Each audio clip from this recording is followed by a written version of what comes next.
जुलाई की रात पटना के पौष इलाके में बड़े व्यापारी गोपाल खेमका की गोली मारकर हत्या कर दी गई। इस घटना से पूरा पटना दहल उठा। कानून व्यवस्था पर सवाल उठने लगे, लेकिन घटना के बाद से सरकार एक्शन में है और सख्त कार्रवाई के निर्देश दिए गए हैं। सबसे पहले आप ये रिपोर्ट देखिए, फिर खबर तो समझिए।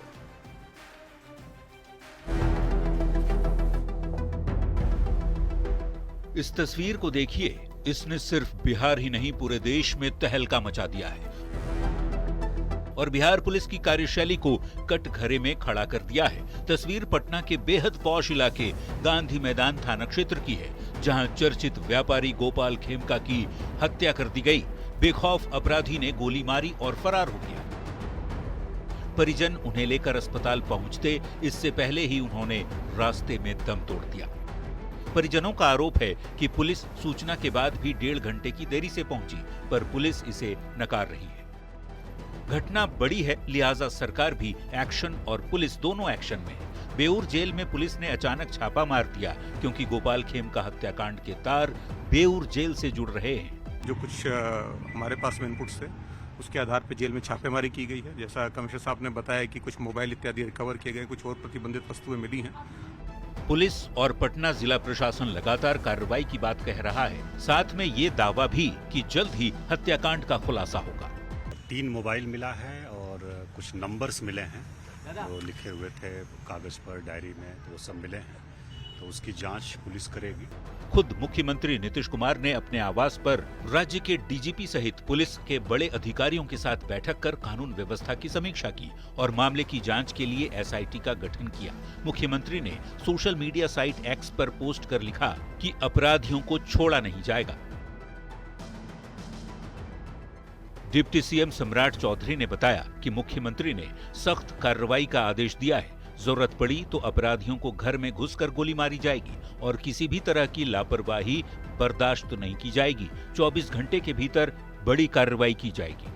सरकार आदरणीय मुख्यमंत्री जी ने स्पष्ट तौर पर कहा है कि जिन लोगों ने भी कानून हाथ में लिए हैं, उसके कानून उसके घर में घुसकर उसको मारने का काम सरकार की पुलिस करेगी। साथ को छोड़ नहीं। राज्य के दूसरे डिप्टी सीएम विजय कुमार सिन्हा ने गोपाल खेमका के आवास जाकर परिवार के लोगों से मुलाकात की और कहा कि अपराधी बख्शे नहीं जाएंगे। आए या घटना की जानकारी के अभाव में इनकी सुस्ती और लापरवाही दिखाई पड़ी है, ऐसे लोग बख्शे नहीं जाएं। 2018 में गोपाल खेमका के बड़े बेटे की हत्या हुई थी और 7 साल बाद उसी तरीके से गोपाल खेमका की भी हत्या कर दी गई। सवाल है कि क्या दोनों हत्याकांड के तार एक साथ जुड़े हुए हैं? इन सवालों के जवाब ढूंढना पुलिस के लिए बहुत जरूरी है, क्योंकि बिहार की राजधानी पटना में हुई इस हाई प्रोफाइल हत्याकांड ने पुलिस पर तो सवाल खड़ा किया ही है, विपक्ष को भी निशाना साधने का मौका दे दिया है। न्यूज़ 18 के लिए पटना से संजय, शैलेंद्र और रजनीश कुमार के साथ ब्यूरो रिपोर्ट।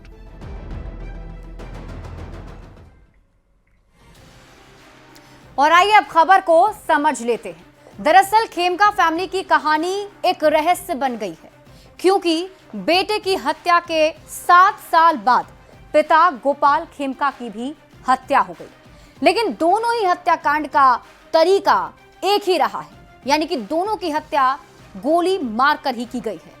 बेटे की हत्या के 7 साल बाद पिता की हत्या को आप जानिए। देखिए, 20 दिसंबर 2018 को गुंजन खेमका की हत्या हाजीपुर के पास हुई थी, जबकि 4 जुलाई 2025 को गोपाल खेमका की हत्या पटना में की गई है। हत्या 2 हुई, लेकिन दोनों ही हत्याओं का जो तरीका है वो एक ही रहा। गुंजन खेमका को फैक्ट्री के गेट पर बाइक सवार शूटर ने गोली मारी, जबकि गोपाल खेमका को शूटर ने घर के गेट पर गोली मारी है। अब 7 साल पहले हुई गुंजन खेमका हत्याकांड को आप समझिए। 20 दिसंबर 2018 में गुंजन खेमका की हत्या हुई थी।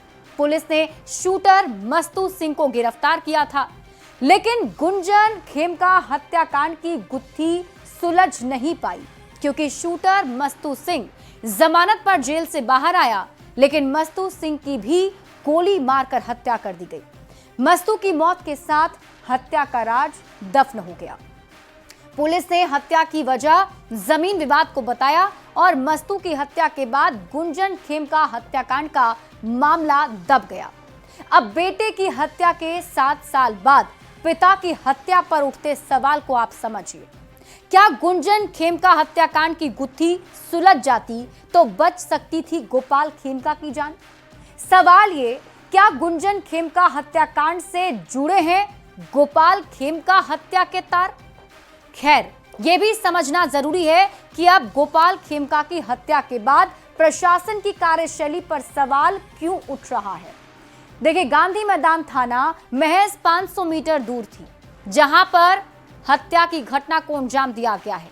वहां से दूरी सिर्फ 500 मीटर की है। कुछ ही दूरी पर डीएम हाउस भी है और पुलिस कंट्रोल रूम भी कुछ ही दूरी पर स्थित है। अब आप समझिए पुलिस पर सवाल क्यों।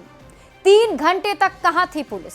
सवाल यह पूछा जा रहा है कि पौष इलाके में हत्या हुई तो पुलिस कहां थी? सूचना के बाद भी आखिर देर से क्यों पहुंची पटना पुलिस? अब आप समझिए क्यों कहा जा रहा है प्रशासन के दावे फेल हैं। इसलिए क्योंकि हाई अलर्ट के दौरान गोपाल खेमका की हत्या हुई है। चाक चौबंद सुरक्षा के दावे का क्या हुआ, यह सवाल प्रशासन से पूछा जा रहा है। और अब आप ये भी जान लीजिए कि सीसीटीवी से निगरानी की बात की गई थी, इस दावे का क्या हुआ? सीसीटीवी से निगरानी के दावे का आखिर क्या हुआ? कंट्रोल रूम से 24 घंटे मॉनिटरिंग के दावे का आखिर क्या हुआ? ये वो सवाल है जो प्रशासन से पूछे जा रहे हैं। अतिरिक्त पुलिस बल लगाने की बात भी थी। विशेष सतर्कता अभियान भी चलाया जा रहा था और विशेष सतर्कता अभियान का क्या हुआ, ये सवाल प्रशासन से पूछे जा रहे हैं। और पूछा भी क्यों ना जाए, क्योंकि राजधानी पटना में ये बहुत बड़ी हत्या की वारदात को अंजाम शूटर ने दिया है। बढ़ते हैं आगे।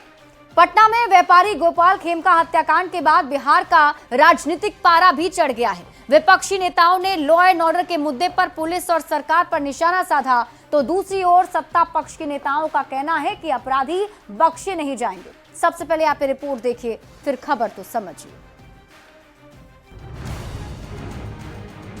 Law and order Nitish Kumar की यूएसपी रही है, जिसकी वजह से उन्हें सुशासन बाबू कहा गया। लेकिन जब उन्हीं के सीएम रहते पटना में बड़े व्यापारी की हत्या हो गई, वो भी चुनाव से ठीक पहले, तो विपक्ष हमला करने का मौका कहां छोड़ने वाला था। हम जिस दिन ओथ लिए थे 17 महीनों वाला, उस दिन कहीं आरा में कुछ घटना हो गई थी, तो यही मीडिया के लोग लिखते थे जंगल राज रिटर्न्स। वाह रे भाई वाह। आज क्या है, आज क्या स्थिति है? इस घटना ने आरजेडी और कांग्रेस सहित पूरे विपक्ष को सरकार पर निशाना साधने का मौका दे दिया। कह रहा हूं कि लालू जी के राज में, जंगल राज में और नीतीश के राज में कोई फर्क नहीं है। और जो लॉ एंड ऑर्डर की स्थिति है वो दिनों दिन और खराब होगी, क्योंकि नीतीश कुमार का इकबाल खत्म हो गया है। विपक्ष गोपाल खेमका हत्याकांड के बहाने राज्य की कानून व्यवस्था पर निशाना साध रहा है, तो सत्ता पक्ष के नेताओं का कहना है कि अपराधी जो भी हों बच नहीं सकते। अपराधी को सजा मिलेगी, अपराधी बच नहीं पाएंगे। चुनावी साल है, ऐसे में छोटे से छोटा मुद्दा भी बड़ा बन जाता है। यहाँ तो बिहार की राजधानी में बड़े व्यापारी की हत्या हुई है, तो सियासी वार पलटवार का होना लाजिमी है। खेमका हत्याकांड के खुलासे में जितनी देरी होगी, बिहार का राजनीतिक पारा उतना ही चढ़ता जाएगा। न्यूज़ 18 के लिए पटना से संजय, शैलेंद्र और रजनीश कुमार के साथ ब्यूरो रिपोर्ट। और आइए अब खबर को समझ लेते हैं। देखिए, विपक्ष की तरफ से लगातार सरकार पर सवाल खड़े किए जा रहे हैं। ऐसे में आंकड़ों के जरिए आप समझिए कि 2025 में बड़े कारोबारियों की जो हत्या हुई है, तारीख दर तारीख आपको बताते हैं। सबसे पहले बात 4 जुलाई 2025 की पटना में गोपाल खेमका की हत्या कर दी गई। इसके बाद 22 जून 2025 की तारीख पटना में जमीन कारोबारी की हत्या, अंजनी सिंह की हत्या कर दी गई। उसके बाद 19 जून 2025 को नालंदा में रजी अहमद उर्फ नन्हू मियां की हत्या कर दी गई थी। मई 2025 की ये बात है जब भागलपुर में किराना व्यवसायी विनय गुप्ता की हत्या कर दी गई। इसके अलावा मार्च 2025 में रियल एस्टेट के कारोबारी रमेश चंद्रा की हत्या कर दी गई मुजफ्फरपुर में। इसके बाद अप्रैल 2025 में गया में ज्वेलर संजय अग्रवाल हत्याकांड का मामला सामने आया था। जनवरी 2025 में भागलपुर में कपड़ा व्यवसायी विनोद मेहता की हत्या कर दी गई। यही नहीं, बिहार में बीते 2 दिन की अगर बात करें तो बीते 2 दिन के अंदर 7 हत्याएं हुई हैं। 4 जुलाई को पटना में गोपाल खेमका की हत्या हुई। इसी दिन सिवान में 3 लोगों को तलवार से काट दिया गया, जबकि समस्तीपुर में सुरेंद्र प्रसाद सिंह नाम के शख्स की हत्या कर दी गई। 3 जुलाई की बात करें तो बेगूसराय में व्यापारी सुनील शाह की हत्या कर दी गई, जबकि मधेपुरा में पति पत्नी की हत्या कर दी गई। गोपाल खेमका हत्याकांड में अब तक क्या कार्रवाई हुई है, आप ये भी जान लीजिए। तो प्रशासन ने एसआईटी का गठन कर दिया है। बेऊर जेल में छापेमारी की गई है, क्योंकि बेऊर जेल से तार जुड़े हुए बताए जा रहे थे और एसटीएफ की टीम जांच में जुटी हुई है। लेकिन अब आप समझिए, कानून व्यवस्था पर आखिर सियासत क्यों हो रही है? तो कानून व्यवस्था नीतीश कुमार की यूएसपी है। कानून व्यवस्था के मुद्दे पर ही नीतीश कुमार सत्ता में आए थे। नीतीश राज में अगर घटना होगी तो विपक्ष तो बोलेगा ही। यही वजह है कि विपक्ष की तरफ से लगातार सरकार पर सवाल खड़े किए जा रहे हैं और जंगल राज की बात विपक्ष कर रहा है। बढ़ते हैं आगे और बात अगली खबर की। पटना में आरजेडी के 28वें स्थापना दिवस पर आरजेडी की राष्ट्रीय परिषद की बैठक हुई। इस बैठक में लालू प्रसाद ने साफ कर दिया कि आरजेडी तेजस्वी यादव के नेतृत्व में विधानसभा चुनाव लड़ेगा। स्थापना दिवस समारोह में आरजेडी ने तेजस्वी भव नाम से वीडियो भी लॉन्च किया है। सबसे पहले आप ये रिपोर्ट देखिए, फिर खबर तो समझिए। संविधान बचाने और लोकतंत्र को बचाने और बिहार को बनाने और सरकार बनाने के लिए लड़ेगा। चुनावी साल में आरजेडी ने 28वां स्थापना दिवस समारोह मनाया। आरजेडी के इस खास समारोह में पार्टी के दिग्गज नेता जुटे। बापू सभागार में हुई राष्ट्रीय परिषद की बैठक में लालू प्रसाद को 13वीं बार पार्टी का राष्ट्रीय अध्यक्ष चुना गया। इस मौके पर आरजेडी ने तेजस्वी भव नाम से वीडियो लॉन्च किया। इस वीडियो के जरिए तेजस्वी को बिहार का अगला सीएम बताया गया। कि जो हमने घोषणाएं की उसको आप लोग जमीन पे उतारने का काम कीजिए। उतारिएगा ना। आज से कोई आपस में नहीं लड़ेगा, सब एक होकर के संविधान बचाने और लोकतंत्र को बचाने और बिहार को बनाने और सरकार बनाने के लिए लड़ेगा। हाथ उठाइए, लड़ना है ना एक होकर के। वोट का अधिकार छीनना चाहते हैं, कटवाना चाहते, जरा सचेत रहिएगा अपना अपना बूथ पे रहिएगा ना। किसी गरीब का वोट ना कटे और किसी फलतुआ का जुड़े ना। लालू प्रसाद ने चुनावी साल में कार्यकर्ताओं को एकजुट होने की अपील की और ये भी कहा कि इस चुनाव में उन्होंने तेजस्वी यादव को आगे किया है। आपने मुझ पर विश्वास किया, पार्टी पर, ये मैं आपको विश्वास दिलाना चाहता हूँ कि आपके विश्वास पर, आपके अरमानों को निर्वहन करेंगे। किसी कीमत पर झुकने नहीं देंगे, पार्टी को कमजोर नहीं होने देंगे। आरजेडी की राष्ट्रीय परिषद की बैठक से साफ हो गया कि पार्टी तेजस्वी के नेतृत्व में बिहार विधानसभा चुनाव लड़ेगी। न्यूज़ 18 के लिए पटना से रवि एस नारायण की रिपोर्ट। ज्यादा कुछ नहीं कहना चाहता। और आइए अब खबर को समझते हैं। देखिए, 28 साल से आरजेडी के अध्यक्ष हैं लालू प्रसाद यादव और अध्यक्ष के तौर पर 12वां कार्यकाल उन्होंने पूरा किया और एक बार फिर से आरजेडी के अध्यक्ष लालू प्रसाद बन गए हैं। लालू प्रसाद और लालटेन के साथ को अब आप समझिए। 1997 से आरजेडी के अध्यक्ष हैं। अध्यक्ष पद का 13वां कार्यकाल शुरू हुआ है। 2025-2028 तक लालू प्रसाद आरजेडी के अध्यक्ष बने रहेंगे। इसके साथ ही लालू प्रसाद और लालटेन के साथ पर विरोधी क्या कहते हैं ये भी जान लीजिए। विरोधियों का कहना है कि एक ही परिवार की पार्टी है आरजेडी, लालू प्रसाद जितनी बार चाहे अध्यक्ष बन सकते हैं। खैर, आरजेडी के 29वें स्थापना दिवस पर कार्यक्रम हुआ। सवाल है कि आरजेडी के कार्यक्रम से क्या निकला? तो जवाब है, एक बार फिर लालू प्रसाद आरजेडी के अध्यक्ष बने, लेकिन चुनाव में पार्टी का चेहरा तेजस्वी यादव होंगे, ये बात साफ हो गई। अब सवाल है कि तेजस्वी यादव को पूरी तरह से कमान आखिर पार्टी की क्यों नहीं दी गई, तो इसे समझ लेते हैं।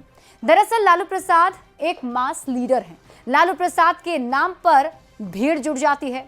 तेजस्वी यादव को पूरी तरह कमान सौंपने पर कुछ सीनियर लीडर असहज हो सकते थे, जबकि लालू प्रसाद के नाम पर पारंपरिक वोट मिलते रहेंगे। आइए अब जरा ये भी जान लेते हैं कि आरजेडी का गठन कैसे हुआ था। तो आपको बता दें कि 1995 में जनता दल विधानसभा चुनाव जीता और लालू प्रसाद फिर से बिहार के मुख्यमंत्री बने।